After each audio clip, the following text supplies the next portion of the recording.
दोस्तों, रोज़ की तरह अनलिखित ब्लॉग में सबका हार्दिक स्वागत है। सबके मंगल भविष्य की कामना के साथ बड़ों को मेरा सादर नमस्कार, छोटों को मेरा आशीर्वाद। मैं ठीक हूँ, आशा करता हूँ कि आप ठीक होंगे। रामचरितमानस के किष्किंधा कांड में भगवान रामचंद्र जी द्वारा अनेक प्रकार की नरलीलाओं के परिणाम स्वरूप मानव का कैसे उत्थान हो सकता है, कैसे उद्धार हो सकता है और कैसे हम इस सृष्टि से अज्ञान को दूर करके अज्ञान रूपी अंधकार से ज्ञान रूपी प्रकाश की तरफ अवतरित हो सकते हैं। अनेक ऋषि मुनियों के सानिध्य में प्रवेश करके जब भगवान रामचंद्र जी चित्रकूट में जाते हैं, जब उनको वनवास होता है,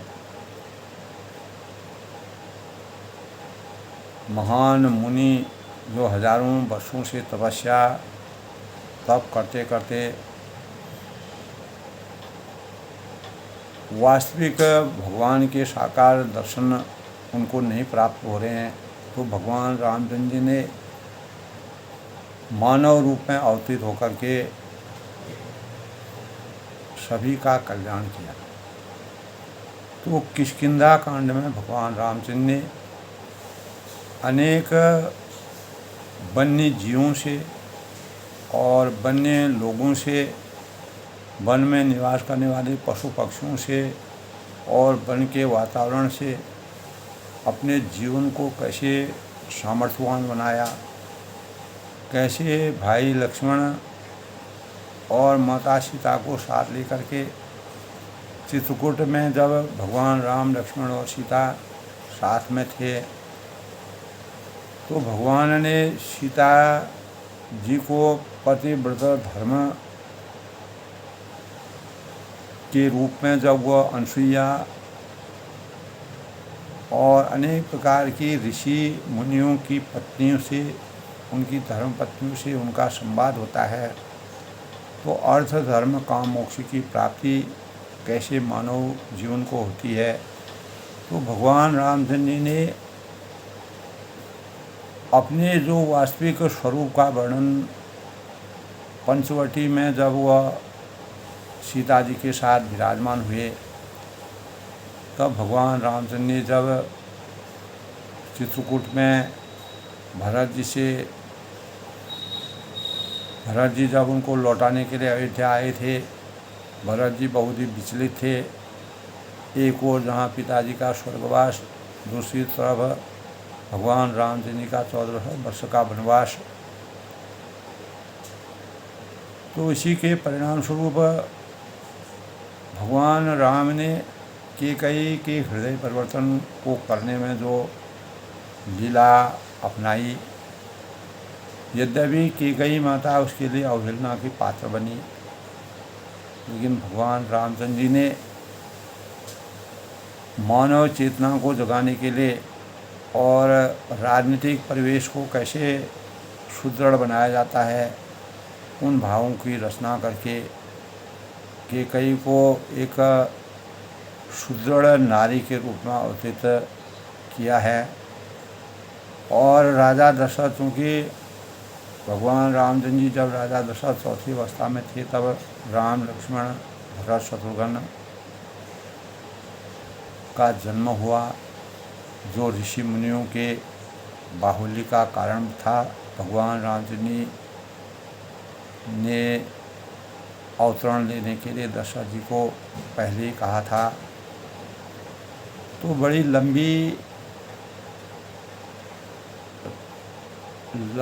लंबा प्रसंग है। तो तब भगवान रामचंद्र ने कैकेयी जी का हृदय परिवर्तन करके वनवास को स्वीकार न सर्वोपरि माना और भरत जी को राजगद्दी।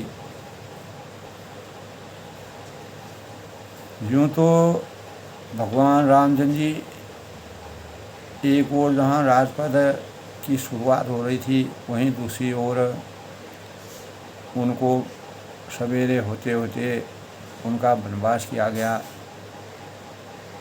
तो समदर्शी होने के परिणाम स्वरूप भगवान राम ने वनवास को स्वीकार किया। प्रजा के हित के लिए, प्रजा के उद्धार के लिए और राम राज्य को हमेशा विचलन से बचाने के लिए भरत को राजगद्दी देना उन्होंने सुयोग्य माना, लेकिन भरत को यह स्वीकार नहीं था। तब भरत जी जब भगवान राम चित्रकूट में पहुंच गए, अनेकों गंगा यमुना सरयू पार करते करते अनेक ऋषि मुनियों के सानिध्य में रह करके प्रयागराज के दर्शन करके भगवान राम जी चित्रकूट में पहुंचते हैं। तो चित्रकूट में पहुंचने के बाद जब भरत आते हैं अपनी सेना सहित और राजा दशरथ जनक आते हैं, सीता जी के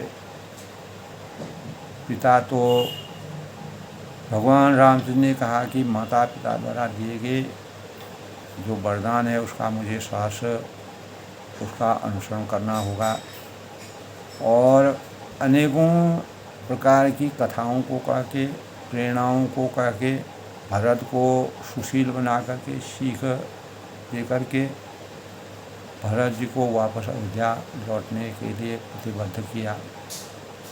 यद्यपि भरत भ्रात भक्ति के पूर्ण निमित्त थे, भ्रात भक्ति की उनमें अपार क्षमता थी, इसलिए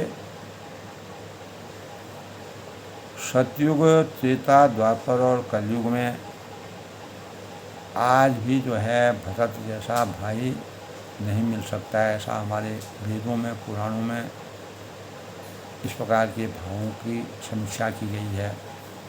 जो सत्य है, नीति भी यही कहती है और हमारे संस्कार जिस प्रकार मर्यादित संस्कारों से भरत और रामचंद्र जी का प्रसंग महान कवि तुलसीदास ने जो वर्णन किया है, तो धीरे धीरे जब पंचवटी में राक्षसों से उनका सानिध्य यानी राक्षसों का प्रवेश होता है, पंचवटी में भगवान राम ने अनेक खर दूषण तीसरा झुंड के झुंड जो ऋषियों को, मुनियों को, देवताओं को और वन्य जीवों को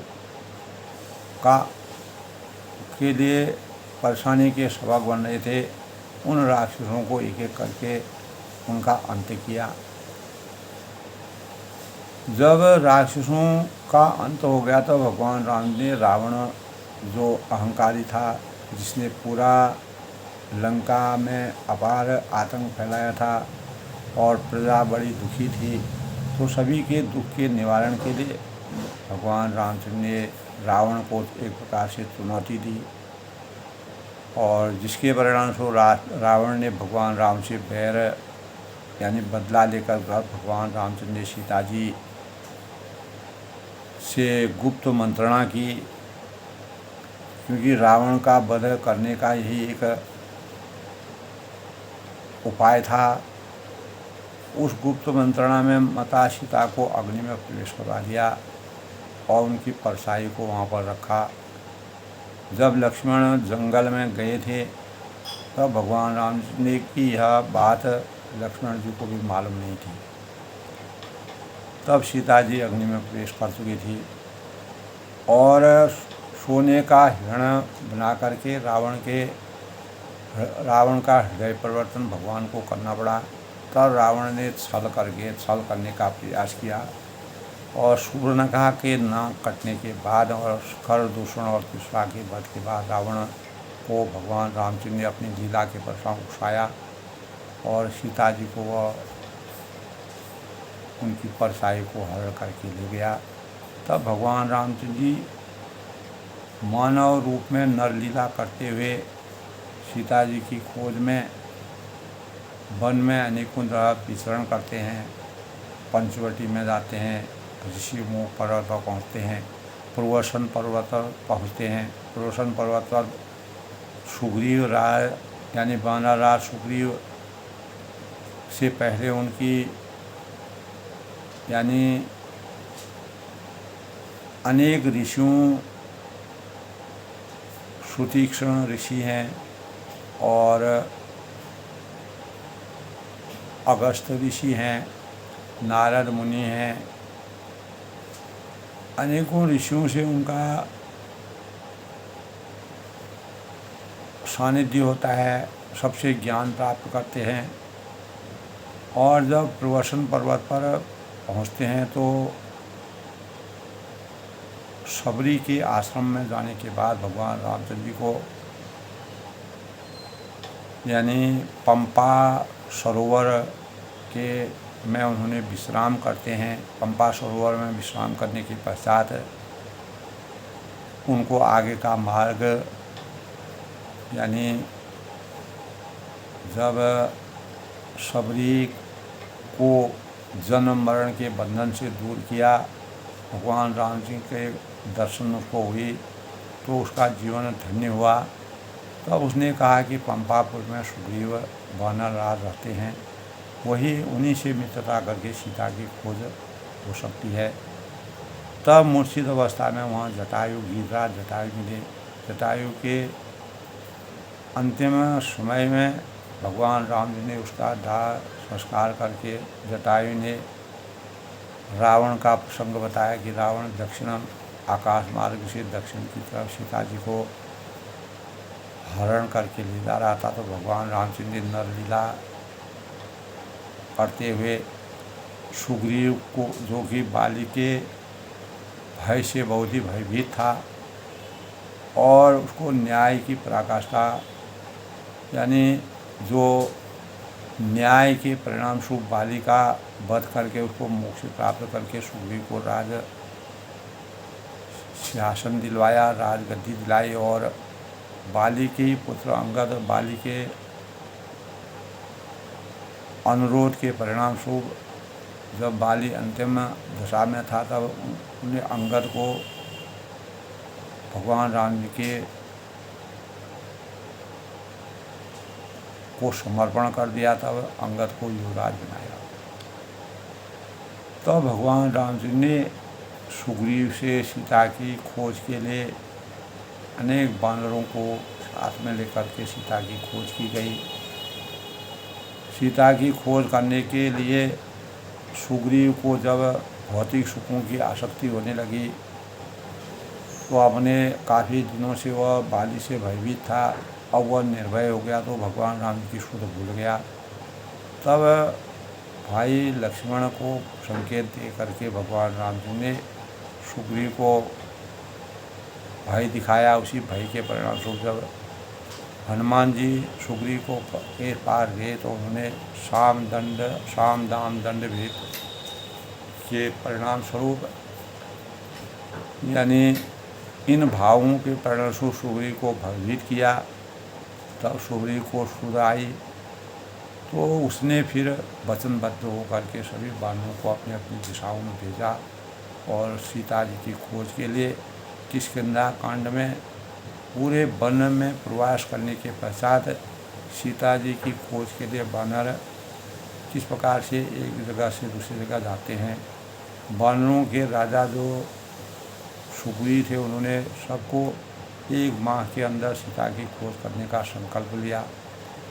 तब जामवंत और अंगद की आपस में मंत्रणा हुई। तब जामवंत ने हनुमान को सबसे शक्तिशाली समझा।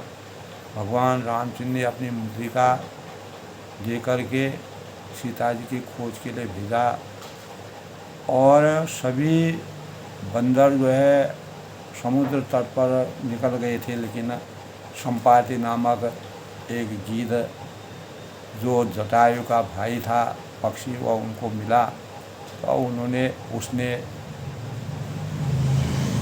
वहाँ पर जो है माता सीता जहाँ पर रखी गई थी समुद्र तट पर उनको ले जा करके उनका मार्ग प्रशस्त करने के भावों का वर्णन किया। और माता सीता को लंका में किस स्थान पर रखा गया है, उन बातों का पूरा विस्तार से उनको बताया। तब जामवंत ने हनुमान जी की शक्ति को सर्वोपरि मानते हुए और भगवान रामचंद्र के द्वारा हनुमान जी को दी हुई शक्ति को जागृत किया। तब हनुमान जी शक्तिशाली बने। तब उन्होंने सीता जी की खोज में हनुमान जी को जिस प्रकार से शक्तिशाली बनाने के भावों का, तो बलि के बांटते समय प्रभु इतने बड़े कि उस शरीर का वर्णन नहीं किया जा सकता है। अर्थात किंतु मैंने 2 ही घड़ी में दौड़कर उस शरीर को 7 परिक्रमा उसकी की। तो अंगद ने कहा कि मैं पार तो चला जाऊंगा, यानी समुद्र के पार में चला जाऊंगा, लेकिन लौट के आने समय के लिए मुझे हृदय में कुछ संदेह हो रहा है। तब जामवंत ने कहा कि तुम सब प्रकार से योगी हो, परंतु तुम सबके नेता हो, तुम्हें कैसे भेजा जाए यह उचित नहीं होगा। तो राक्षस राज यानी जो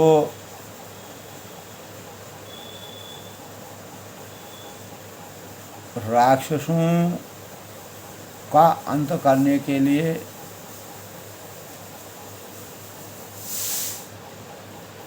ऋषिराज जामवंत ने हनुमान जी से कहा कि हे हनुमान, हे तुम महान बलवान हो, सुनो तुमने यह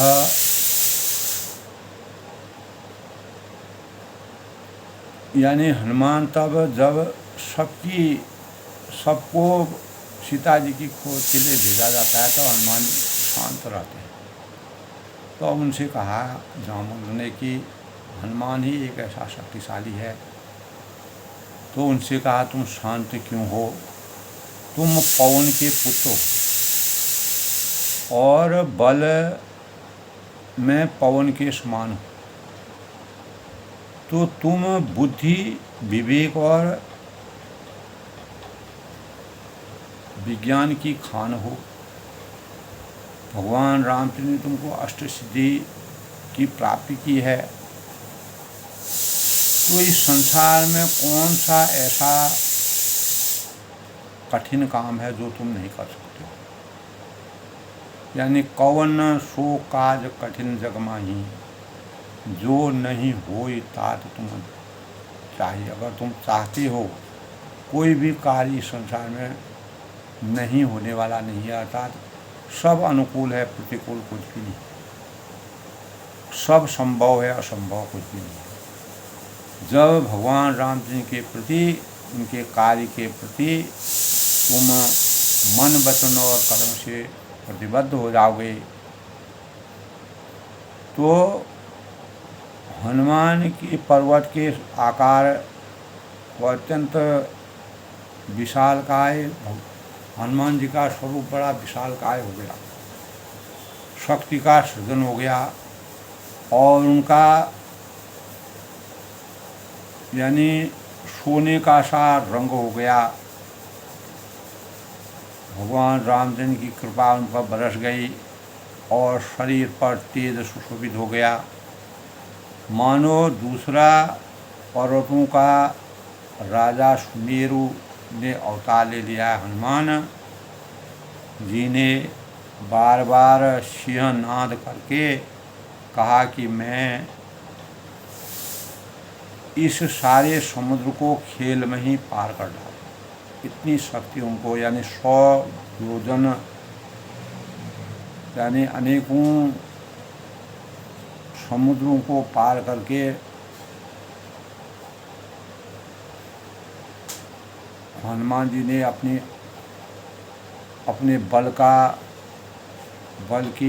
बल के बारे में पूरा प्रसंग बताया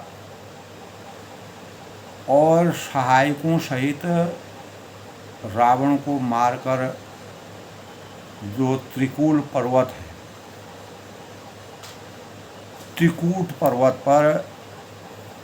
पर्वत के नीचे जो अशोक वाटिका है, अशोक वाटिका में सीता जी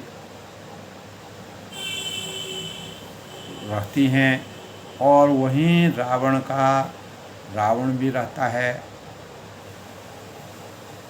और हे जामवंत, मैं तुमसे पूछता हूँ कि तुम मुझे उचित सीख देना कि मुझे क्या करना चाहिए। तो जामवंत को हनुमान जी बहुत मानते थे। तो जामवंत ने उनसे कहा कि येता, तुम जाकर इतना ही करो कि सीता जी को देख कर आओ और उनसे खबर कह दो, क्योंकि भगवान रामचंद्र जी ऐसे वहाँ नहीं जाएंगे जब तक हम पूर्ण प्रतिबद्धता के साथ, शत्रु के साथ जिस प्रकार से शत्रुता करके हम अपने बल के आधिपत्य से रावण पर विजय प्राप्त करके सीता जी को वापस लाएंगे। तो फिर कमल नयन भगवान रामचंद्र जी ने अपने बाहुबल से ही राक्षसों का जो है संहार कर सीता जी को हम ले आएंगे। इसमें कोई भी परेशानी नहीं है, केवल खेल के लिए ही वह बानों की सेना साथ लगे। तो बानों की सेना साथ लेकर राक्षसों का संहार करके भगवान श्री रामचंद्र जी सीता जी को ले आएंगे, ऐसा जामवंत ने हनुमान जी से कहा।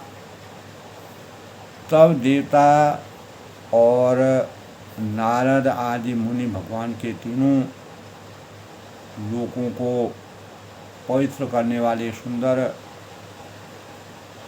यश का बखान करेंगे और जो विधिवत होगा और सभी देवी देवताओं को भगवान के स्वरूप का पता चलेगा, जिसमें सभी के अंतःकरण में भगवान की अपार स्वरूप सुनने में आएगा, गाने में आएगा, कहने में आएगा। और समझते हैं मनुष्य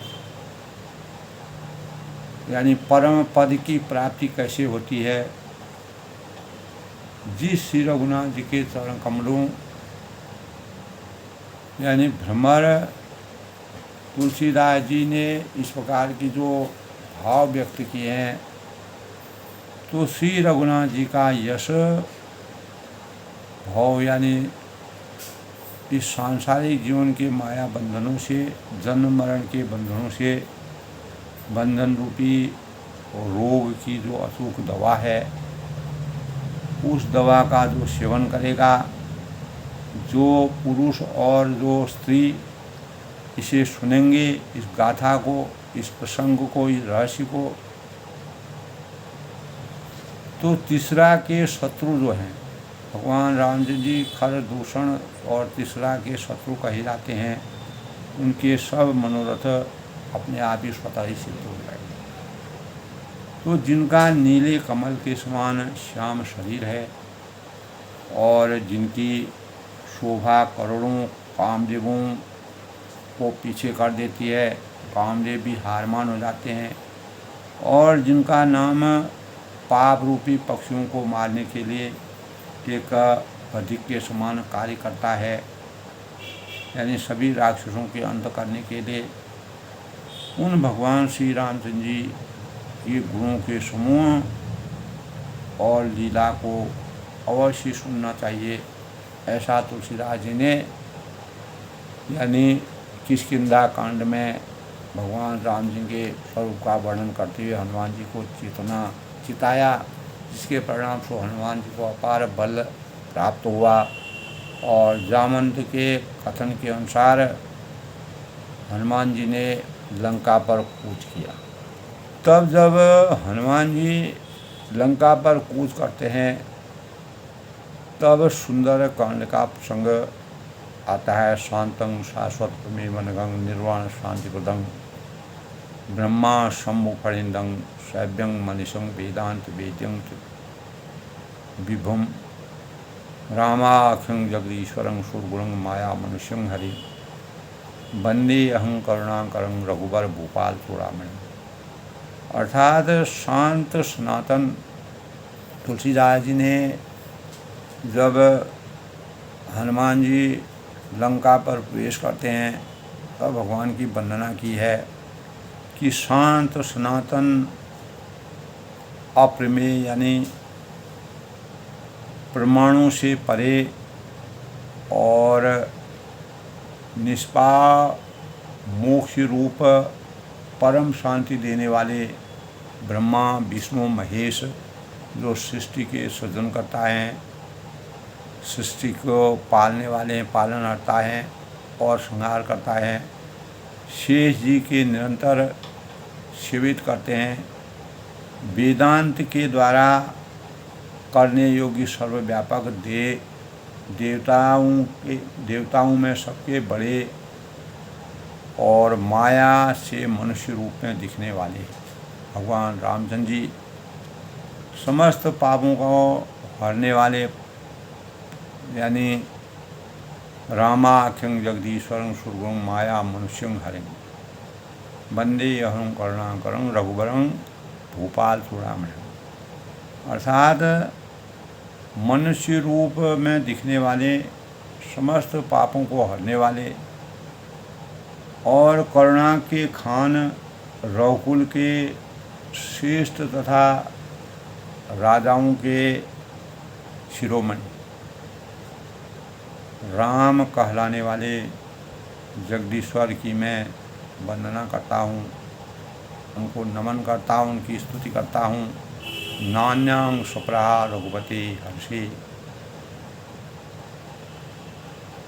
हृदय अस्मे दिए सत्यं वदामि च भगवान खिल अंतरात्मा भक्त्यं प्रियचं रघु पुंगव निर्भया में कामादि दोष रहितं कुरु मानसं च। यानी हे रघुनाथ जी, हे परम परमेश्वर, मैं सत्य कहता हूँ और फिर आप सबके अंतरात्मा ही हैं, सबके अंतरात्मा में बसते हैं, निवास करते हैं, सब जानते ही ऐसा सबको मालूम है, सब अंतर्यामी हैं कि मेरे हृदय में दूसरी कोई इच्छा नहीं है। तो हे रघुकुल श्रेष्ठ, मुझे अपने निर्मम यानी पूर्ण भक्ति के स्वरूप का सृजन मेरे अंतःकरण में कीजिए और मेरे मन को काम आदि दोषों से हमेशा रहित कीजिए, तभी मैं आपके सही स्वरूप का वर्णन करने में समर्थवान होगा। तुलसीदास जी ने भगवान की वंदना की, तब वो कहते हैं अतुलित बल धामं हिमशैलावदेहं धनुज बन कृशानं ज्ञानणानां धीशं सकल गुण निधानं बाणणानां धीशं रघुपति प्रिय भक्तं बात जातं नमामि। अर्थात अतृप्त बल के धाम और सोने के पर्वत सुमेरु के समान कांति युक्त यानी शरीर वाले, सुंदर बदन और दैत्य रूपी वन को ध्वंस करने वाले के लिए अग्नि रूप जो ज्ञानी हैं, अज्ञान रूपी अंधकार से ज्ञान के का संचार करने और अग्रगण्य हैं, संपूर्ण हैं, गुणों के निधान हैं और वानरों के स्वामी हैं, श्री रघुनाथ जी के लिए के प्रिय भक्त पवन पुत्र श्री हनुमान जी। तब सुंदरकांड में जैसे भगवान के आशीर्वाद को प्राप्त करके हनुमान लंका में प्रवेश करते हैं, तब यानी तुलसीदास जी अपना वंदन करते हैं, नमन करते हैं कि मुझे ज्ञान की प्राप्ति हो और मेरा काम सफल हो, भगवान का आशीर्वाद प्राप्त हो। तब जामवंत के वचनों को सुनकर के हनुमान जी कैसे आगे बढ़ते हैं। जामवंत के वचन सुहाए, सुनि हनुमंत हृदय अति भाई। तब जामवंत ने हनुमान जी की शक्ति को उजागर करते हुए उन्हीं को माता सीता की खोज करने के लिए समुद्र पार जाने के लिए सबसे उत्तम समझा और उनकी शक्ति का ज्ञान सबको दिया। तब हनुमान जी की जो शक्ति सोने की जैसी जैसा ललाट उनका हुआ, पूरे शक्ति में, पूरे शरीर में शक्ति का प्रवाह हुआ, ऊर्जा का प्रवेश हुआ। तब कहा है जामवंत के वचन सुहाए, सुनि हनुमंत हृदय भाई। तो जामवंत के द्वारा सुंदर वचनों को सुनकर, मधुर वचनों को सुनकर और हनुमान जी के महिमा का वर्णन करते हुए तुलसीदास जी ने जो वर्णन किया है सुंदरकांड में, हनुमान जी के हृदय को बहुत ही अच्छे लगे। मन, वचन और कर्म से वह कितने प्रतिबद्ध होते हैं। वे बोले, तब लगी मोहि परिख्यों तुम भाई, सही दुख कंद मूल फल का। तब वह कहते हैं कि हे भाई, तुम लोग दुख सहन कर कंदमूल फल खाकर तब तक मेरी राह देखना, जब तक मैं सीता जी की खोज करके वापस नहीं लौट सकता हूँ। जब लगी आऊँ सीता ही देखी। भगवान रामचंद्र का आशीर्वाद हनुमान जी को प्राप्त हो गया, पूर्ण रूप से शक्तिशाली हो गए, ज्ञान सिंचित हो गया, बल का प्रवेश हो गया। जब लगी आऊँ सीता ही देखी, जब तक मैं सीता जी को देख करके ना आ जाऊँ, यानी इतना 7 समुद्र पार करके जब हनुमान जी को इतनी शक्ति प्राप्त हुई, वो ही काज मोहि हरज विशेषी। और उन्होंने कहा कि जब तक मैं सीता जी की खोज करके लौट ना आऊँ, काम अवश्य होगा, ये मुझे पूर्ण विश्वास है। परमात्मा का आशीर्वाद मुझे प्राप्त हो गया है, क्योंकि मुझे बहुत ही हर्ष हो रहा है, अपार सुख की अनुभूति मुझे हो रही है, प्रसन्नता हो रही। यह कहकर यह कही नाई चरण महु माथा, ऐसा कहकर के हनुमान जी ने मस्तक नवाकर तथा हृदय में भगवान श्री राम जी का स्मरण करते हुए हर्षित होकर वे लंका में प्रवेश करके उन्होंने गति प्रदान की। सिंधु तीर एक भूधर सुंदर। अब उनके आगे क्या क्या परेशानियाँ आती हैं, कैसे हनुमान जी लंका में चढ़ते हैं, आगे बढ़ते हैं, कैसे राक्षसों का वहाँ पर आतंक है, किस प्रकार का वहाँ का परिवेश है, उसका पूरा वर्णन तुलसीदास ने किया है। सिंधु तीर एक भूधर सुंदर। समुद्र के किनारे पर एक सुंदर सा पर्वत था। तब हनुमान जी, तुलसीदास जी ने हनुमान जी के रास्ते में जिस प्रकार का राह उनको दिखता है, जैसा परिवेश दिखता है, उसका वर्णन किया है। कौतुक कूद चढ़ता ऊपर। तब हनुमान जी ने खेल में ही अनायास ही कूद कर उस पर्वत के ऊपर वह जा चढ़े। बार बार रघुवीर संभाली, और बार बार श्री रघुनाथ जी का स्मरण करते हैं, ध्यान करते हैं, मनन करते हैं, चिंतन करते हैं। अपने शरीर की शुद्धि को खो करके केवल भगवान का स्मरण ही उनके अंतःकरण में है। तर क्यों पवन तनय बल भारी। और अत्यंत ही बलवान हनुमान जी उस पर्वत पर, उस शिला पर वेग से खड़े होकर के उठते हैं। जय गिरि चरण दे हनुमंता।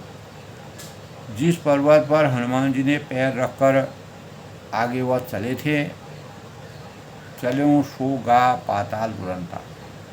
और जिस पर से वे उछले, यानी उन्होंने एक जगह से दूसरी जगह के लिए, क्योंकि पवन के समान उनका वेगमयी थे, तो वह तुरंत ही वह पर्वत जो है पाताल में धंस जाता है। जिम्मे अमोघ रघुपति कर बाना।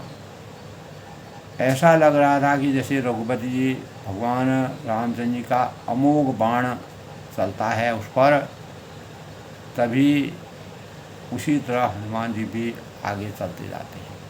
इस बार आजकल आधुनिक जो मानव द्वारा वैज्ञानिक परिवेश में जो अनेक प्रकार के शस्त्र अस्त्र बनाए जा रहे हैं, वैसा परिवेश दिखता है। वह भगवान राम जी के राज में उनकी शक्ति में संचारित था। जल निधि रघुपति दूत बिचारी, तैम नाग हुई समहारी। तब समुद्र से उन्हें श्री रघुनाथ जी का दूत समझकर मैनाक पर्वत ने उनसे कहा कि मैनाक, तू इनकी थकावट दूर करने वाला हो जा। अर्थात हनुमान जी को जो थकावट हुई है, उनकी थकावट को समाप्त करके, अर्थात अपने ऊपर इन्हें विश्राम करने के लिए हनुमान जी के शरीर को उजागर करें और उनको शक्ति के भावों का और विश्राम करके इनको आगे जाने की प्रेरणा का बल मिलेगा, प्रेरणा मिलेगी। और जैसे जैसे इनको प्रेरणा मिली, वैसे वैसे ये आगे को बढ़ते जाएंगे। मैनाक पर्वत पर जाते ही तब उन्होंने ऐसा कहा, हनुमान तिहि परसा कर पुनि कीन प्रणाम। तब हनुमान जी ने उसे हाथ से छू लिया। मैनाक पर्वत पर जैसे ही हनुमान जी से हाथ से स्पर्श किया, यानी हनुमान तिहि परसा, परसा माने स्पर्श किया। कर पुनि कीन प्रणाम, फिर प्रणाम करके कहा कि भाई, श्री रामचंद्र जी का काम किए बिना मुझे विश्राम नहीं करना है। अर्थात हनुमान तिहि परसा कर पुनि कीन प्रणाम, राम काज कीने बिना मोहि कहाँ विश्राम। बड़ा ही रहस्यमय वर्णन है दोस्तों। हनुमान जी ने कहा कि जब तक भगवान रामचंद्र का कार्य पूर्ण नहीं होगा, तब तक मैंने ऐसा संकल्प लिया है कि मैं एक पल भी विश्राम नहीं करूँगा। मन, वचन और कर्म से पूर्ण प्रतिबद्धता के भावों का संचार करते हुए भगवान रामचंद्र के कार्य में समर्पण के भावों का वर्णन करते हुए जल निधि रघुपति दूत बिचारी कैम नाग हुई समहारी। यानी समुद्र ने उन्हें श्री रघुनाथ जी का दूत समझकर समुद्र ने उनसे याचना की कि भगवान का दूत आ गया है और उसको अपने ऊपर विश्राम करने के लिए किसी प्रकार का अवरोध मत करना। तो उन्होंने कहा कि हे मैनाक, तू इनकी थकावट को दूर करने वाला हो जा, यानी इनकी थकावट को दूर करने के लिए अपने में विश्राम करने दे, अर्थात अपने ऊपर इन्हें विश्राम करने दे। तब जब समुद्र के द्वारा मैनाक पर्वत को ऐसा कहा गया तो हनुमान जी ने कहा, हनुमान तीन परसा। मैनाक पर्वत को जैसे ही भगवान रामचंद्र जी के बल के अधीन होकर के हनुमान जी ने उसको स्पर्श किया तो कर पुनि कीन प्रणाम, और अपने हाथों से उनकी स्तुति की, प्रणाम किया, नमन किया। राम काज कीने बिना मोहि कहाँ विश्राम। जब तक भगवान राम जी का कार्य सिद्ध नहीं होगा तब तक मैं एक पल भी विश्राम नहीं करूँगा, अर्थात मुझे शांति नहीं होगी। मैं किसी प्रकार का कोई स्थिरता अपने अंदर ना आए, मेरी शक्ति लगातार बढ़ती जाए और भगवान के कार्य के लिए समर्पण, श्रद्धा, विश्वास की भावनाओं को तुलसीदास ने जैसे हनुमान जी के अंतःकरण में परमात्मा के प्रति समर्पण के भाव जागे, तो यह अपने आप में एक बहुत बड़ा रहस्य है। तो भगवान के स्वरूप का ध्यान करने के लिए, उनके कार्य, उनके प्रति पूर्ण समर्पण की भावनाएं, आस्था और विश्वास से मानवता के रूप में अवतरित हनुमान जी को जो शक्ति प्राप्त हुई, अष्ट सिद्धि और नौ निधि की शक्तियों को प्राप्त करके परमात्मा के भगवान श्री राम जी के कार्य को करने में वो प्रतिबद्ध हुए। और आज के प्रसंग में दोस्तों, मैनाक पर्वत ने हनुमान जी के जब वाणी, मधुर वाणी को सुना तो अभी आश्चर्यचकित हो गया और हनुमान जी के रहस्यमय और अपार भगवान के प्रति समर्पण के जो भाव हैं उनका तुलसीदास ने बड़े ही रहस्यमय ढंग से वर्णन किया है और मानव चेतना को जगाने का प्रयास किया है कि परमात्मा के प्रति अगर समर्पण हो, भाव हो, विश्वास हो तो बल, विवेक, ज्ञान की पराकाष्ठा अपने ही आप प्राप्त हो जाती है और मनुष्य अर्थ, धर्म, काम, मोक्ष की प्राप्ति करके भगवान का परम स्नेही बन जाता है, भक्त बन जाता है। यही भाव हनुमान जी के चरित्र में विराजमान हुए। तो आज के प्रसंग में दोस्तों अपनी वाणी को विराम देते हुए जय श्री राम के साथ कल फिर आगे के प्रसंग से मिलते हैं। तब तक मैं सबका अभिनंदन करता हूँ, सबका स्वागत करता हूँ, सबके मंगल भविष्य की कामना करता हूँ।